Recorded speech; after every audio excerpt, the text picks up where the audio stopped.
Fala galerinha do xadrez, tudo beleza? Quando dois campeões do mundo se encontram, pode esperar uma partida de altíssimo nível, um grande espetáculo, né? Teremos Magnus Carlsen contra Viswanathan Anand. Que é isso? Partida rápida, 20 minutos para cada jogador, nenhum segundo de acréscimo, que aconteceu agora no Tech Mahindra 2024. E teremos também Maxime Vachier-Lagrave, o acrobata que venceu o Magnus Carlsen. Será que ele vai vencer também o Ricardinho? Ricardo Nakamura? A gente vai ver então essas duas partidas aqui agora. Começando com a do Carlito, que abre aqui faz a abertura inglesa. C4, C5 foi jogado, os cavalos são desenvolvidos. A variante simétrica dos 4 cavalos. D4 foi jogado. E depois das trocas no centro, E6. Magnus Carlsen agarra o centro. Bispo vem influenciar, já ameaçando aqui o peão. Carlsen deve fazer alguma coisa. Segue primeiro com o cavalo por C6, atacando a dama, capturando uma peça. Portanto, o peão retoma. E aqui Bispo D3 faz a proteção do peão. E5 foi jogado pelo Anand. Temos todo mundo coloca os reis em segurança. E aqui H3 pelo Carlsen. Bispo por cavalo. O Anand decide jogar... trocar o bispo pelo cavalo para dobrar os peões aqui do Magnus Carlsen. E segue com D6. E agora C5. Olha que legal esse lance aqui do Carlsen. Entregando um peão para falar, eu não jogo com peões dobrados, mas se você quiser eu deixo você ficar com um peão a mais e dobrar os seus. O Anand fala, beleza, feito.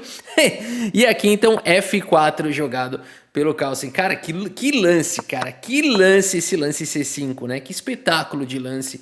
Que instrutivo. Que é assistir esses dois caras jogando. E agora o Carlsen rasga um F4 aqui. A partida segue com C4, o bispo atacado recua. E o Anand fala, quem tem peão a mais quer jogar um finalzinho. Troca as damas, segue com o peão, toma troca um pouco mais, deixando esse peão isolado, esse peão isolado, esse peão isolado. Que loucura! Magnus Carlsen, será que ele vai conseguir jogar esse final com um peão a menos?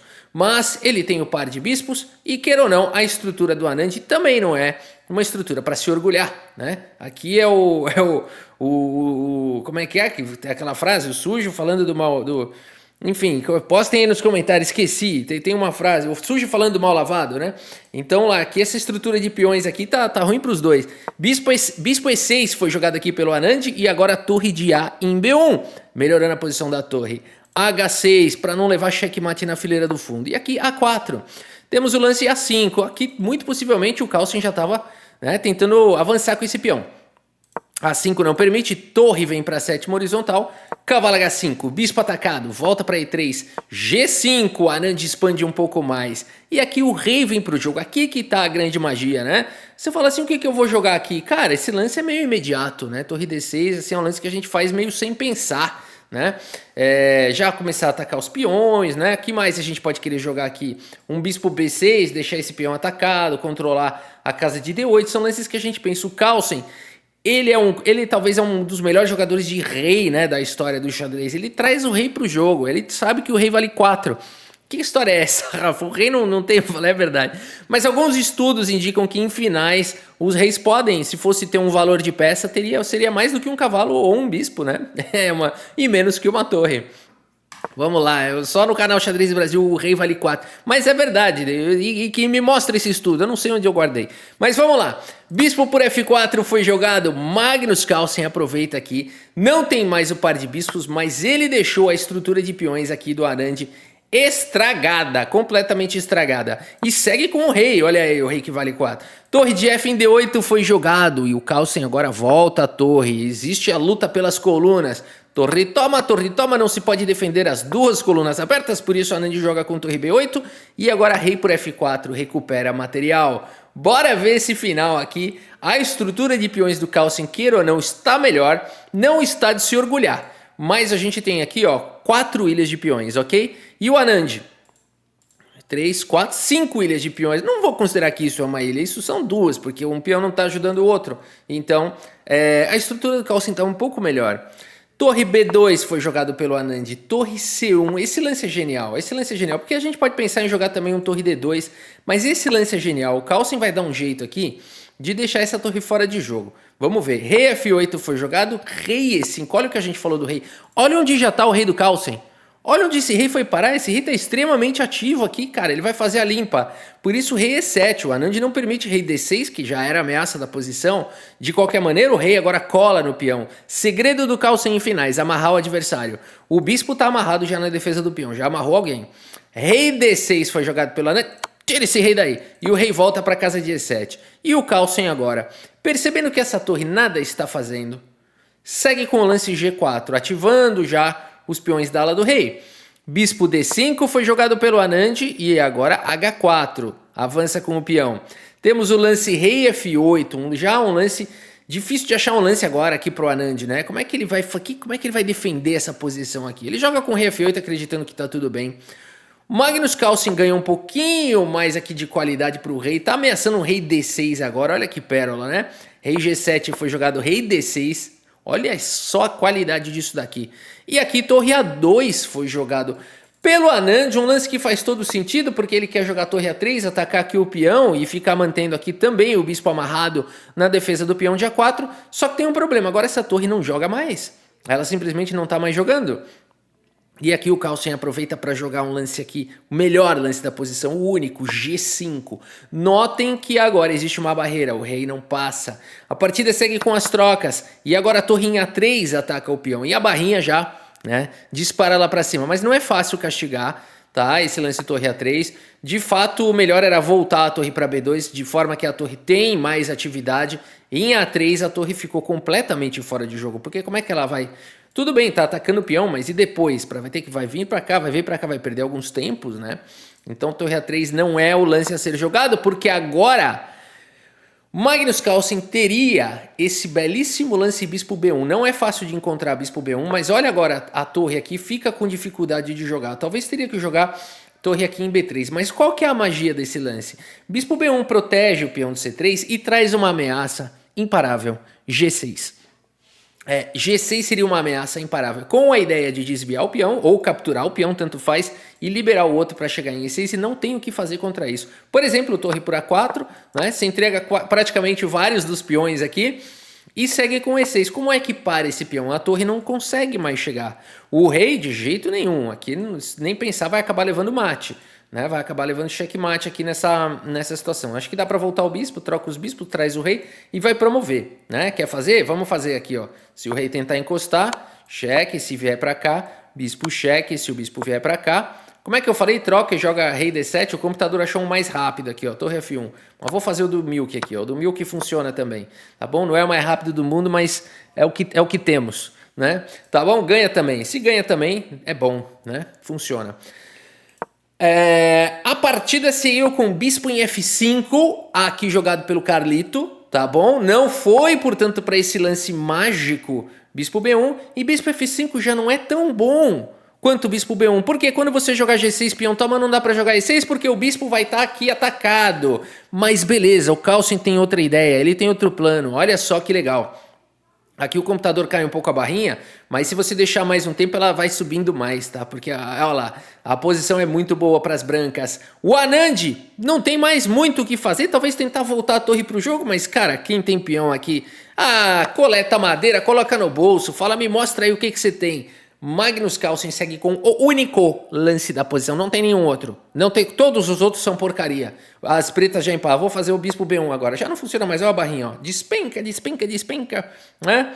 Não tem jeito. Por isso, o único lance da posição, G6, exclama aqui pelo Magnus Carlsen, o único lance. E agora o que você vai fazer? Bom, tem que tomar esse peão. E o Carlsen segue agora com torre G1. Que beleza de sequência. Você não pode jogar um lance do tipo bispo F7 por conta de E6, e por mais que você queira ficar defendendo, vai levar um rei E7. Good game, o bispo ficou preso. Não tem mais como salvar o bisco, né? Perdeu o bisco. Por isso a partida seguiu agora com o lance torre A3, atacando o peão. Carlsen recupera um dos peões, continua com um peão a menos, torre por G6 foi jogado. Rei F7 tentando controlar o avanço do peão passado. Torre F6, tira o rei daí, rei G7, continua encostado na torre, não dá para avançar, cai a torre. E o que fazer então? Rei E7. Opa, opa, opa. Olha o rei do Carlsen onde tá. Esse rei vale mais do que 4. A partida seguiu com torre B3. E aqui, meus amigos, torre por C3 não adianta, tá? Tá vindo sequência de mate, ó, cheque. As peças vão chegando, rei F6. Tem várias maneiras, tá? Rei F6 é uma das maneiras. Funcionaria muito bem, mas a gente teria aqui essa sequência aqui que terminaria no checkmate, apenas esse exemplo, tá? Mas a partida aqui seguiu com torre B3. Opa, tentando trazer aqui uma defesa. Vou dar cheque, vou tirar o rei daí. Magnus Carlsen não permite. Torre G6 com cheque. Eu dou cheque primeiro. Rei H8 foi jogado e agora é E6 criando um escudinho aqui, ó. Criando um escudinho, dá pra vir pra F6. O Anand agora fala, cara, quem tem peão passado tem que disparar. A4, A3, A2, A1 promove pra dama e checkmate. O problema é que quem vai dar mate primeiro? A4 foi jogado, o rei vem pra F6, A3. Mas agora simplesmente torre cheque. Joga o rei pra G8, bispo H7 cheque. Rei pra H8, bispo G6 cheque. Rei pra G8, tudo forçante. Bispo F7, cheque. E nessa posição, Viswanathan Anand, meus amigos, abandona aqui a partida. Abandonou porque não dá mais. Uma possível continuação aqui seria esse lance forçado. E aqui você tem uma bombonière de checkmate. Você pega ali, ó, oferece aqui, ó, qual checkmate você quer. Pode pegar nessa bombonière. Você põe um peão e uma torre. Ou você avança aqui o peão checkmate, ou você dá checkmate aqui com torre H8 também, né? Muito bem, meus amigos, partidaça de primeira linha aqui entre esses dois jogadores, 98,3% pro Carlsen.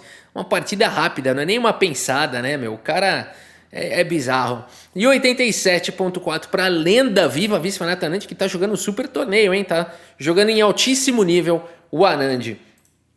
E aqui temos também MVL contra Hikaru Nakamura. Antes, uma dica para você. Você também quer melhorar no xadrez? Olha, se você quer, a dica é o aplicativo XB Pro, que está na iOS, está na Android, em todas as lojas. E você tem cursos de todos os livros de xadrez sobre aberturas, táticas, cálculo, estratégia, compilados e organizados dentro de um aplicativo. De uma maneira intuitiva, fácil, tranquila, você vai aprendendo com os conteúdos dos grandes livros, dos grandes mestres de xadrez, tá bom? Baixe hoje mesmo, XB Pro, também xbpro.com.br para você saber mais. Galera, Maxime Vachier-Lagrave, MVL, abre a partida aqui com o peão do rei E4. C5, Nakamura vai para a defesa siciliana. Cavalo em F3, G6, temos D4, abrindo a siciliana. E aqui é o dragão hiper acelerado. Essa linha é muito legal, né? Vale a pena assistir os vídeos do Yasser Seirawan, os vídeos onde ele dá palestras lá no St. Louis Chess Club. Procura no YouTube depois, tá bom? Yasser Seirawan, St. Louis Chess Club. Hyper Accelerated Dragon. É meio difícil isso daí. Se você conseguir colocar isso no YouTube, parabéns, viu? Mas é só isso aí, gente. Mas se você conseguiu essa dificuldade toda, você vai encontrar um material incrível que são as palestras do Seirawan ensinando gratuitamente essas linhas de dragão hiperacelerado, tá bom? E ele tem uma didática muito boa. Você só precisa talvez saber inglês ou botar as legendas ali, tentar... o conteúdo traduzido de xadrez em geral não é 100%, né? Mas acho que dá para entender. Bom, galera, peão toma foi jogado. Temos cavalo toma, bispo em G7. Imediatamente coloca o bispo na longa diagonal. C4, muita gente joga essa linha. Cavalo C6 já ameaça tomar. Por isso o bispo em E3 foi jogado. Dama B6, coloca pressão aqui, coloca lá. E agora o que fazer em relação a isso? Cavalo B3 foi jogado. Protegendo o peão de B2, atacando a dama, saindo com o cavalo que estava atacado. A dama volta para D8. E dama D2, dá reforço nas casas escuras. Hikaru Nakamura segue com D6, com tranquilidade. Aqui cavalo C3 foi jogado, o cavalo vem para F6, F3. Protege o peão central, prepara uma alavanca no futuro. Será que o MVL vai para o rocão? Bispo E6 foi jogado. E aqui nós temos cavalo D5, centralizando o cavalo de qualquer maneira. Cavalo D7, sai da frente do bispo, evita as trocas. Bispo vem para E2 e A5 jogado pelo Naka. Torre vem para B1, protege o peão aqui de B2 mais uma vez. Esse cavalo vai ter que sair daqui a pouco. A partida seguiu com A4, tira esse cachorro daí. E agora você pode jogar cavalo aqui no centro, é o natural. Você pode pensar em jogar um cavalo aqui também na casa de D3. Ou você pode jogar com acrobacias, com o lance cavalo A1 e já joga Jequiti para todo lado. Cavalo A1, galera, não é... o lance esperado, né? A pior casa do tabuleiro para o cavalo é essa, vocês sabiam? Olha, ele só tem duas casas. É o único lugar do tabuleiro, né? O cantinho, onde o cavalo só tem duas casas para jogar, né? É a pior casa. Mas aqui ele não vai ficar aqui, claro, para sempre. Vamos ver. Dama em A5 foi jogado, propondo trocas. Cavalo C2 segue o desenvolvimento, temos a torre na coluna C. E aqui B4, beleza. Vou tentar proteger o meu peão de alguma maneira. Esse lance tenta expulsar aqui a dama, ou se você tomar en passant, pelo menos o peão do C4, que vai ser um alvo no futuro, já fica garantido. Por isso o peão toma en passant foi jogado e o Lagrave toma o peão, feliz de estar protegendo agora o peão do C4. E o Naka vai para as trocas de damas, rei toma, não tem problema sair com o rei agora, afinal de contas a gente já está quase chegando um meio jogo barra final, né? Então vamos ver como segue. Nakamura joga um F5 aqui, o tempo dos dois está muito bom, hein? Os dois jogam com muita velocidade. Peão toma, bispo D3, quer trocar, quer trocar. O Tigrão vai te ensinar. Bispo por D3 foi jogado, rei por D3, E6, atacando o cavalo. E o cavalo volta para casa de C3, cavalo C5, cheque com o dedo na cara. Bispo por C5 foi jogado, o peão toma. E aqui cavalo em E4. Meus amigos, batalha de peças menores, par de cavalos contra cavalo e bispo. Temos uma igualdade segundo as máquinas, 2 peões na ala da dama para cada um, 3 peões para cada um aqui na ala do rei. Existe uma pequena assimetria, a estrutura de peões do Naka é um pouquinho inferior, mas talvez em posição aberta como essa, o bispo e o cavalo possam compor de uma maneira um pouco mais forte do que o par de cavalos, mas não sei se na prática é bem assim, porque 2 cavalos também são muito perigosos. E na verdade, quanto mais o tempo passar, mais os cavalos ficam perigosos. Vocês sabiam disso? Quanto menos tempo existe no relógio, mais fortes são os cavalos. É verdade isso. Os jogadores de Bullet sabem disso e os cavalos são superiores ao bispo em partida de Bullet, né? Porque o cavalo ele dá duplo, dá triplo, é muito perigoso, dá mate afogado, é muito perigoso. Bom, mate sufocado, né? Rei E7 foi jogado aqui pelo Ricardo Nakamura, torre de H em D1 e torre em A8. Cavalo por C5, Ricardo Nakamura entrega o peão com um ataque, sendo que pode existir 2 peões passados e conectados para ganhar atividade. Torre A2 foi jogado. E agora, não é só tomar o peão aqui de B7? Cuidado, torre B8 poderia ser uma boa resposta. E depois que você tira o cavalo, aí sim, torre pode ganhar aqui acesso à casa de D8 e você não tem mais como proteger aqui o cavalo, porque o bispo está tirando essas casas, a torre está tirando essas casas, o rei tem que se distanciar e você ganha material. Por isso, meus amigos, nada disso. Lagrave segue com o cavalo em E3, tira o cavalo da mira da torre, mas com o inconveniente de que agora o rei está cortado. Tudo bem, o cavalo protegeu um peão, foi um bom lance do Lagrave, mas agora ficou difícil de jogar de brancas. Tanto que, pelo preço de um peão, o Ricardo Nakamura já ganhou tempo no relógio. Você já viu isso? Sacrificar um peão para ganhar tempo? O xadrez existe isso também. Você sacrifica um peão para deixar a posição tão complicada e difícil de jogar para o seu adversário, né? Que legal. Bispo D4 foi jogado, atacando todo mundo. B4 faz a proteção. E agora torre D8 ameaçando o bispo por cavalo com cheque, né? Por isso algo deve ser feito. E só tem um lance bom nessa posição. Não é fácil de achar. Se você quiser dar pause nessa posição e tentar encontrar um lance defensivo, porque a gente sempre fala para dar pause, para dar mate, né? Achar um sacrifício. Que tal hoje treinar a defesa? Qual é o único lance da posição que você não vai perder o jogo imediatamente? Que não vai ficar pior, né? Imediatamente. E eu espero que você tenha encontrado o único lance, cavalo B3, tá? Esse lance tira o cavalo da mira do bispo e se bispo por cavalo você toma de rei, não tem nenhum problema. É claro que você pode tentar um cheque descoberto dessa maneira, mas o rei consegue vir para o centro do tabuleiro, o que não é muito gostoso de jogar dessa maneira, totalmente atacado, mas é possível de defender por conta de C5. E mesmo que caia o peão de B4, aqui é possível seguir com rei D4, perdão. E aqui depois de B5, enfim, aqui o jogo pode ir embora. Aqui já virou especulação, né? Aqui o jogo pode ir embora de várias maneiras, com chances para os dois lados, tá? Portanto, o cavalo B3 seria o melhor lance da posição. Como a gente viu, nada fácil. A partida seguiu com rei E4, um lance natural. Qual é o problema desse lance? A casa de E2 não está mais disponível. E isso é um problema? Na verdade é. Torre E2 foi jogada e você não pode jogar a torre aqui, ó, por conta de sequência de mate. Vejam, essa torre aqui, você não está mais defendendo agora a casa de D4. Isso daqui seria cheque-mate. Ô Rafa, e não dá para jogar agora essa torre, então, e deixa outra protegendo lá? Por exemplo, o bispo toma, a torre toma. Aqui poderia ser uma outra sequência onde você perde a torre. Portanto, meus amigos, já ficou difícil de defender isso daqui. Será que tem saída? Bom, o Lagrave não encontra a saída, na verdade não tem. Ele vai para o melhor lance, que é cavalo por peão atacando a torre, mas claro, agora cai uma peça, a torre por E3 foi jogada, esse lance vem com cheque, por isso não dá tempo de tomar a torre, o rei tem que sair daí, e agora a torre sai com cheque, joga o rei para G3 e aqui além de tudo torre em E2. Cara, colocando a torre na sétima, que perigo, cavalo em A5 foi jogado, ameaçando tudo e mais um pouco aqui.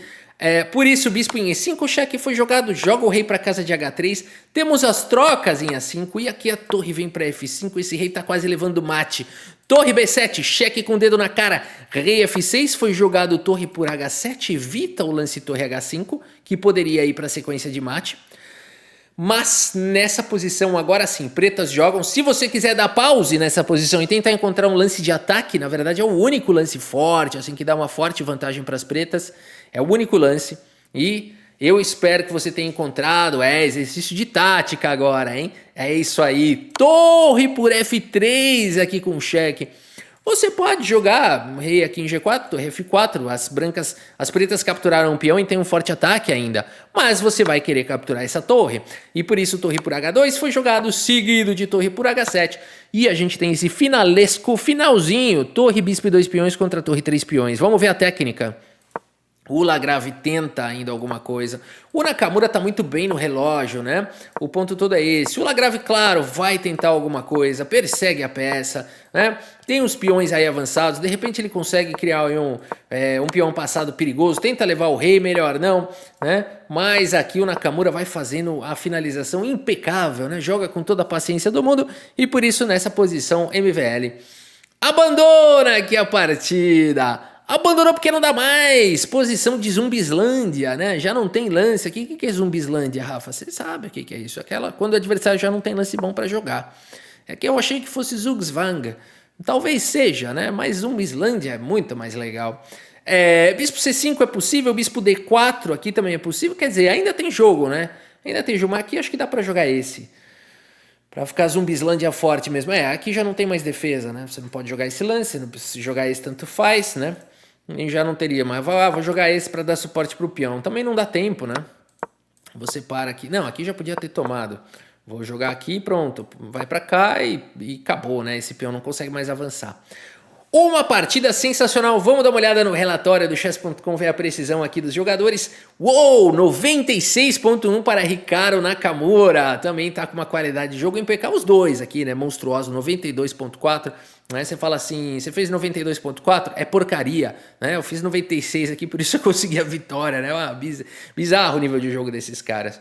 E é isso, meus amigos! Essas foram as partidas de hoje, espero que vocês tenham gostado das partidas e do vídeo. Muito obrigado pela sua audiência, um grande abraço para todos vocês e até a próxima, valeu!